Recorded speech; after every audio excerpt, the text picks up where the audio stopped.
Hey everyone, welcome back to the TGRDC show. We have the Cowboys and the Chargers coming up here in week 2. And if you're like me, it was a very long week. A lot of things not going our way. Injuries, suspensions, COVID.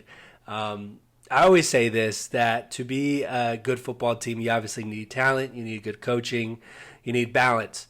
But you also need to be very, very lucky. And you look at any of our seasons where we have been somewhat successful, a lot of it was luck. A lot of it was our line coming together and being healthy, or it was just things falling into the right place.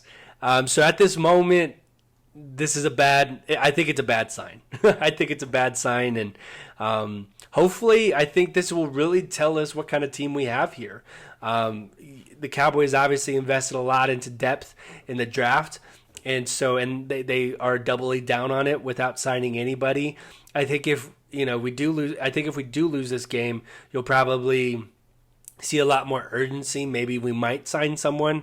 I don't know. That's just an optimistic thing to say. I don't think we would. This team, I'm not trying to be cynical today. I'm really not. But this week was just very long, and it got me thinking about a lot of things. But this team, I don't think Jerry does as much as he says he would do to win. I think, but you gotta figure out your depth, and you gotta invest and put your money where your mouth is. But other than that, welcome to the pregame. I'm here to give you your 3 factors on what I think are gonna decide this game for us. And so the first thing I want to look at here is the defense again. Obviously coming out very thin.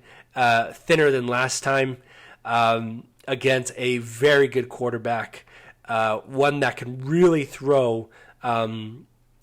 Obviously, he can really throw a lot of yards, and he's very talented. He's a solid quarterback. He played very well last week against a superior defense than ours, and that's the key there.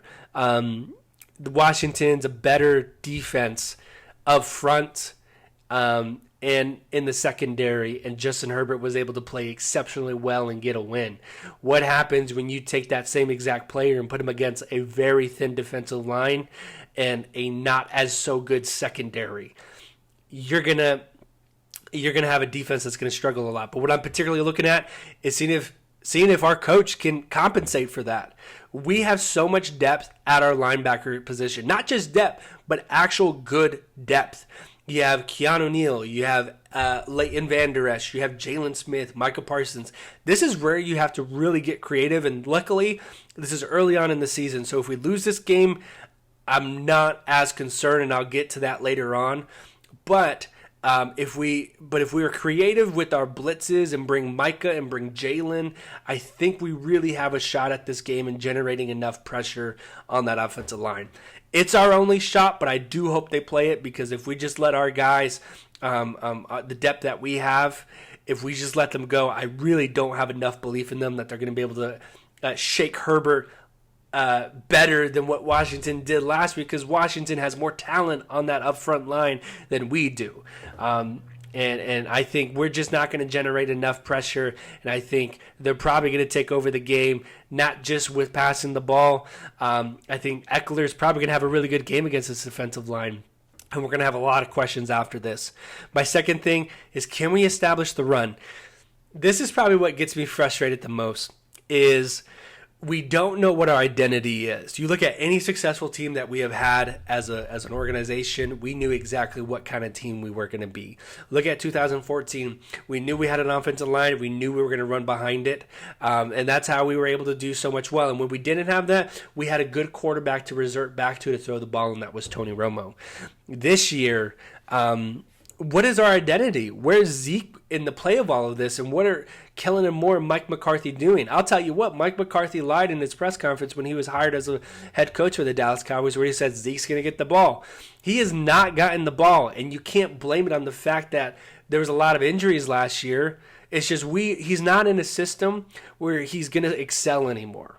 I said it. Zeke is not in a system where he's going to excel. And he's in a passing system where this would complement Tony Pollard a lot more than Zeke.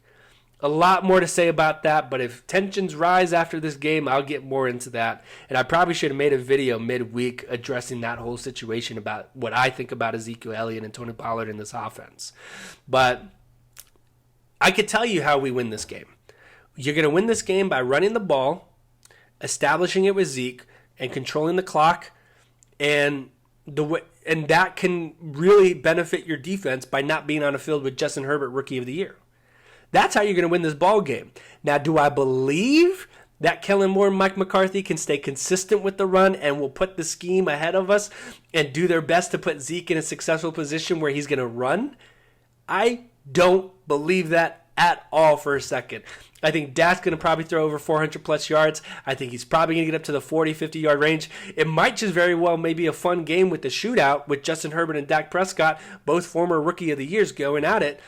But we're not going to do the game plan we're supposed to win, because that brings me to my third thing, right tackle position. Why in the world are we starting Terrence Steele against a premier rusher like Joey Bosa? Joey Bosa is going to ruin this game for us. In the same way that Myles Garrett had an incredible performance against us last year when the Cleveland Browns came to AT&T Stadium. That's what's going to happen. And the obvious choice is to start Zach Martin at the right tackle position. And I don't care, but you pay the man to play on the football team, and you got to put him in the best position as a coach so that you're going to give your best, so you're going to put your team at the best position to succeed. And I'm telling you what, Terrence Steele will get beat by Joey Bosa, whether it's in the pass rush or whether it's us trying to establish the run. I'm glad Zach Martin's going to come back, and I really hope that's an advantage to us so that we can run the ball behind him.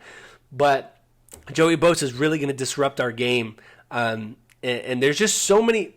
I told you, I'm not trying to be cynical, and I really didn't want to be critical, but it's just so obvious to see what we're about to walk into. And, usually there's one or two games throughout the year where the team last year didn't do as successful, and as fans, we obviously write them off. We're like, oh, Cowboys should get that. When has this team ever successfully convinced you that they can get a hard-earned win out of the other team? Maybe you can get close with the Minnesota Vikings game last year, but there's just so many question marks.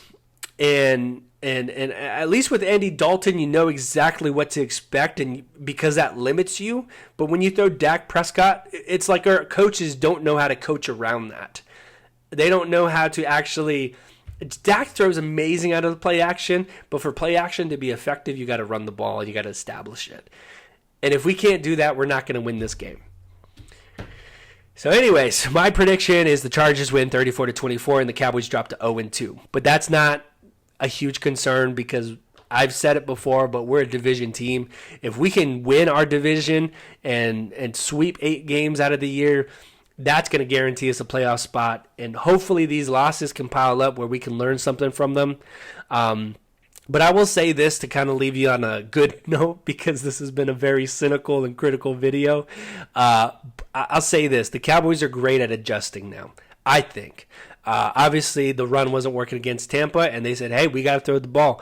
And they adjusted that game plan where we were able to remain competitive in the game. And I like that. And I'll give kudos to Kellen Moore and Mike McCarthy for that. But we need a lot of good coaching this game. We need Kellen Moore to establish this run and set out the right formations and really put this defense, this solid Chargers defense, on their toes, on their heels, actually. And we need Dan Quinn to be as creative as possible with his defensive schemes to put these players to generate pressure so that we can first force Herbert into something like a turnover or an interception. So we'll see what happens. I'm predicting we drop down to 0-2, which is probably what you expect with a road team like us. But other than that, be sure to like the video and be sure to subscribe for more Dallas Cowboys content. I'll see you guys after the game. And don't forget to follow me at Tony Goat Romo. I will be tweeting during the game, and it's a lot of fun. But go ahead and comment down what you think below, what to expect this Sunday. I'll see you guys after the game.